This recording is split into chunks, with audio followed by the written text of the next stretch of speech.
At this point in time, you should have already taken the paper pattern and cut it out, trace it onto your styrofoam, and cut all of those out. So after you have all your pieces cut out, you're going to want to trim the edges. So I just trim those with a box knife, and I just cut off just a little bit, just the edges, so that way they're more smooth. And this gives it more of a rounded out kind of look. If you don't want yours to be round, then you'll cut in deeper, and that'll make them more sharp and pointed. So you're going to do this around all of the edges, and you're going to do this to all of the pieces before you glue them together. You can do it after you glue them together, but I find it easier to do it before. And this doesn't have to be perfect, because obviously rocks really aren't perfect. In fact, the styrofoam itself, I think, still looks a little too perfect.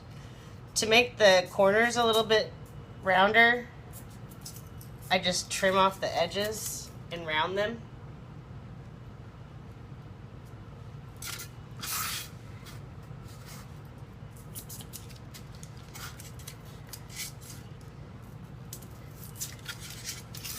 Then after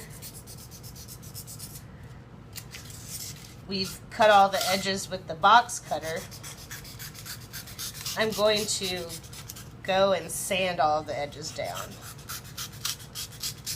Just because, again, it makes them look more smooth.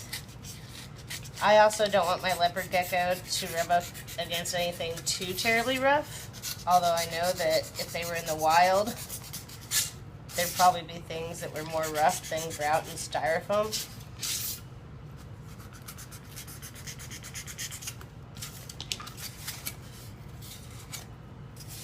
So I'm going to do that to the top, and I'm going to do all of that again to the bottom.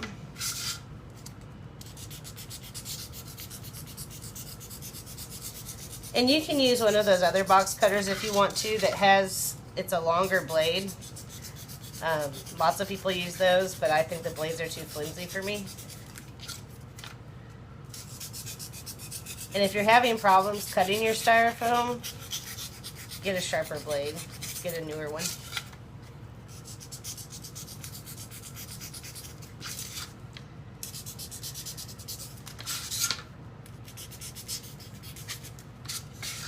Be careful of your fingers, obviously.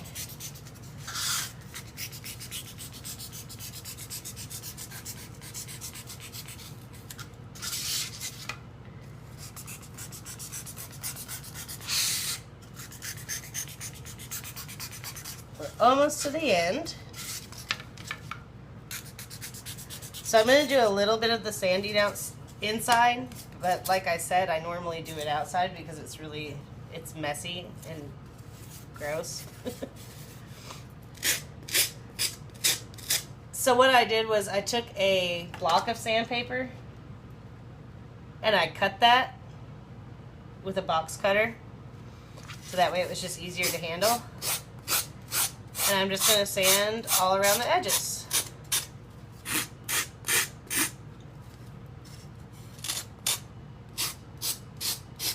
You can make the corners more round. Now you could use a Dremel tool for this part, but I just find it easier to use sandpaper. And that's how you do that. And I'll do that again to all of the pieces, and then I'll come back. When you're doing rocks or steps,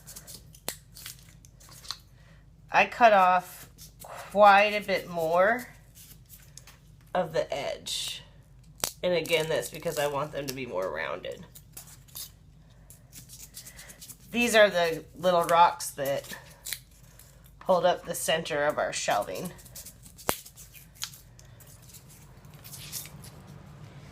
Now, I did decide to add some steps up to the main part of rock A. So I'm going to use a leftover piece from when I was cutting. It was one of the holes of the hidey holes. And really, I'm just going to cut it down to the size that I want using rounded edges.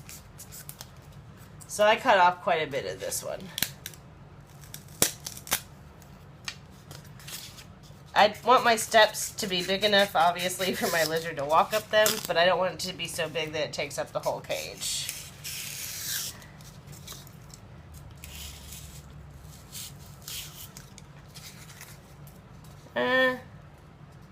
Maybe a little bit smaller.